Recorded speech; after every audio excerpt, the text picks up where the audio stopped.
आज नवरात्रा का छठा दिन है और आज के दिन मैया कात्यायनी की पूजा की जाती है और उनका पाठ किया जाता है।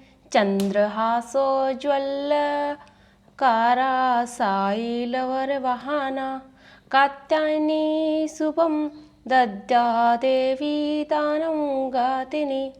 माँ दुर्गा के छठे स्वरूप को कात्यायनी कहते हैं। कात्यायनी महर्षि कात्यायन की कठिन तपस्या से प्रसन्न होकर उनकी इच्छा के अनुसार उनके यहाँ पुत्री के रूप में पैदा हुई थी।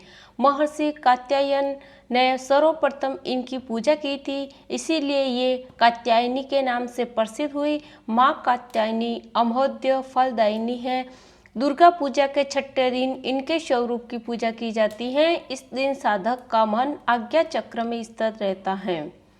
योग साधना में इस आज्ञा चक्र का अत्यंत ही महत्वपूर्ण स्थान है। इस चक्र में स्थित मन वाला साधक माँ कात्यायनी के चरणों में अपना सब कुछ न्यौछावर कर देता है। भक्त को सहज भाव से माँ कात्यायनी के दर्शन प्राप्त हो जाते हैं। इनका साधक इस लोक में रहते हुए भी अलौकिक तेज से युक्त हो जाता है। नवम अध्याय निशुंभ वध। ओम राजा बोले, हे ऋषि श्रेष्ठ, आपने रक्त बीज के वध से संबंध रखने वाले देवी चरित्र का ये अनोखा महात्मा है मुझे सुनाया। रक्त बीज की मृत्यु के बाद शुंभ निशुंभ दैत्यों ने क्या किया, ये मैं आपसे जानना चाहता हूँ। ऋषि बोले, रक्त बीज के मारे जाने पर शुंभ निशुंभ क्रोध में भर गए। दैत्यों की प्रधान सेना को लेकर निशुंभ देवी से युद्ध करने आया। महापराक्रमी शुंभ भी सेना सहित चंडिका देवी को मारने के लिए आगे बढ़ा। शुंभ और निशुंभ का देवी से घोर युद्ध हुआ। दोनों भाई शुंभ निशुंभ देवी पर इस प्रकार बाणों को छोड़ने लगे मानो मेघ वर्षा कर रहे हो। देवी ने असुरों द्वारा छोड़े गए बाणों को अपने बाणों से काट डाला और अपने शस्त्रों की वर्षा से उनको चोट पहुंचाई। निशुंभ ने तेज धार वाली तलवार और चमकती ढाल लेकर देवी के वाहन सिंह के मस्तक पर वार किया। इस पर देवी ने सुरप्र नामक बाण से निशुंभ की तलवार काट डाली और उसकी ढाल पर, जिसमें 8 चांद जड़े थे, टुकड़े टुकड़े कर डाले। ढाल और तलवार के कट जाने पर निशुंभ ने शक्ति का प्रहार किया, जिसने देवी ने अपने चक्र से 2 टुकड़े कर दिए। निशुंभ मारे क्रोध के जल भुन गया और देवी पर शूल से वार किया, परंतु देवी ने अपने मुक्के से शूल को चूर चूर कर डाला।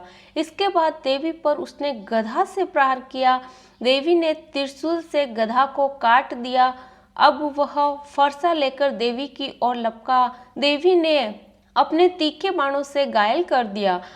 अपने भयानक पराक्रमी भाई निशुंभ के घायल हो जाने पर शुंभ क्रोध में भर गया और देवी अंबिका को मारने के लिए दौड़ा। शुंभ रथ पर बैठा था। उसने 8 भुजाएं थी। उसमें भयंकर शस्त्र शोभायमान थे। वह अपनी भुजाओं से सारे आकाश को ढांप कर शोभायमान हो रहा था। देवी ने शुंभ को देखकर शंखनाद किया तथा अति दुस्साहस धनुष की प्रत्यंचा का शब्द किया। अपने घंटे के शब्द से चारों दिशाएं भर दी, जिसकी आवाज से असुर सेना का तेज नष्ट हो गया। देवी के सिंह ने भी अपनी दहाड़ से, जिसे सुन बड़े बड़े बलवानों का मद चूर चूर हो जाता था, आकाश, पृथ्वी और 200 दिशाओं को पूरित कर दिया। इसके बाद आकाश में उछलकर काली ने अपने दांतों और हाथों को जमीन पर पटका। उसका ऐसा करने से ऐसा शब्द उत्पन्न हुआ जो पहले के सारे शब्द शांत हो गए। शिवदूती ने असुरों में भय उत्पन्न करने के लिए अट्टहास किया, जिसे सुनकर सब राक्षस घबरा उठे और शुंभ क्रोध में भर गया। देवी अम्बा ने शुंभ से कहा, अरे दुष्ट, खड़ा रे। इस प्रकार आकाश से सभी देवता जय हो बोल उठे। शुंभ ने वहां आकर ज्वालाओं से युक्त एक भयंकर शक्ति छोड़ी, जिसे देवी ने अपनी मोहल्का नामक शक्ति से काट डाला। इस पर शुंभ ने सिंहनाद किया, जिससे तीनों लोग गूंज उठे और सिंहनाद का इतना घोर शब्द हुआ कि उसने पहले के नाद को दबा दिया। शुंभ द्वारा चलाए गए बाणों को देवी द्वारा चलाए गए बाणों को शुंभ ने काट दिया। क्रोध में भरकर देवी चंडिका ने शुंभ पर त्रिशूल चलाया, जिससे मूर्छित होकर वह पृथ्वी पर गिर पड़ा। जब उसकी मूर्छा दूर हुई तो वह हाथ में धनुष लेकर देवी अम्बा, देवी काली तथा सिंह को घायल कर दिया और इसके बाद शुंभ ने 10,000 भुजाएं धारण कर चक्र आदि आयुधों से देवी को आच्छादित कर दिया। दुर्गम विपत्तियों का विनाश करने वाली दुर्गा ने क्रोध में भरकर उस सब चक्रों तथा बाणों को अपने वक्र बाणों से काट डाला। असुर सेना से गिरा हुआ निशुंभ बड़ी तेजी से गदा लेकर देवी पर लपका। निशुंभ के आते ही देवी ने तीक्ष्ण धार वाले खड्ग से उसकी गदा को काट डाला। अब निशुंभ ने त्रिशूल लेकर आक्रमण किया तो देवी दुर्गा ने वेग से अपने शूल से निशुंभ का वक्ष स्थल छेद डाला। शूल से विदीन हो जाने पर निशुंभ की छाती से एक दूसरा महाबली महापराक्रमी पुरुष खड़ी रहे कहता हुआ निकला। उसको देखकर देवी ने बड़ी जोर का ठहाका लगाया। अभी वो निकलने ही नहीं पाया था कि देवी ने उसका सिर काट दिया। सिर के करते ही वो पृथ्वी पर गिर पड़ा। इसके बाद सिंह दहाड़कर असुरों का भक्षण करने लगा। काली और शिवदूती भी राक्षसों का रक्त पान करने लगी। कौमारी की शक्ति से कितने ही महादैत्य नष्ट हो गए। ब्रह्मा जी के कमंडल के जल से कितने ही असुर समाप्त हो गए। कहीं दैत्य माहेश्वरी के त्रिशूल से विदीन होकर पृथ्वी पर गिर पड़े और कहीं वारी के प्रहारों से छिन्न भिन्न होकर धराशायी हो गए। वैष्णवी ने भी अपने चक्र से बड़े बड़े महापराक्रमियों का कचुम्बर निकालकर यमलोक पहुंचा दिया। इंद्री के हाथ से छूटे हुए वज्र द्वारा कितने ही राक्षस यमपुरी पहुंच गए। कितने ही राक्षसों को काली, शिवदूती और सिंह ने भक्षण कर लिया। 10वां अध्याय शुंभवध। ओम मेधा ऋषि बोले, हे राजन, अपने प्यारे भाई निशुंभ को मरा हुआ देखकर तथा बहुत सी सेना के भी नष्ट हो जाने पर शुंभ के क्रोध की सीमा नहीं रही। वो देवी को संबोधित करते हुए बोला, ए दुष्टे दुर्गा, तू अपने बल पर अहंकार मत कर, क्योंकि तू तो दूसरों के बल पर लड़ रही है। देवी दुर्गा ने उत्तर दिया, ए दुष्ट दानव, देख, मैं तो अकेली ही हूँ। इस संसार में मेरे अतिरिक्त कोई दूसरा नहीं है। ये सब तो मेरी शक्तियाँ हैं। ये देख, ये सब मुझ में समा रही है। इतना कहते ही ब्राह्मणी आदि सभी देवियां दुर्गा के शरीर में प्रवेश कर गई और दुर्गा जी अकेले ही रह गई। देवी बोली, मैं अपनी विभूति से अनेक रूपों में यहाँ प्रकट हुई हूँ। उन सब रूपों को मैंने समेट लिया है। अब मैं युद्ध के मैदान में अकेली खड़ी हूँ, तो भी यहाँ स्थिर भाव से ठहर। ऋषि बोले, तब देवताओं और राक्षसों के देखते देखते देवी और शुंभ में भयंकर युद्ध छिड़ गया। देवी दुर्गा ने सैकड़ों अस्त्र शस्त्रों का प्रयोग किया। शुंभ ने भी भयंकर अस्त्र शस्त्र चलाए। उनके इस भयंकर युद्ध से तीनों लोग कंपायमान हो गए। देवी द्वारा छोड़े गए अस्त्रों को शुंभ ने अपने अस्त्रों से काट दिया।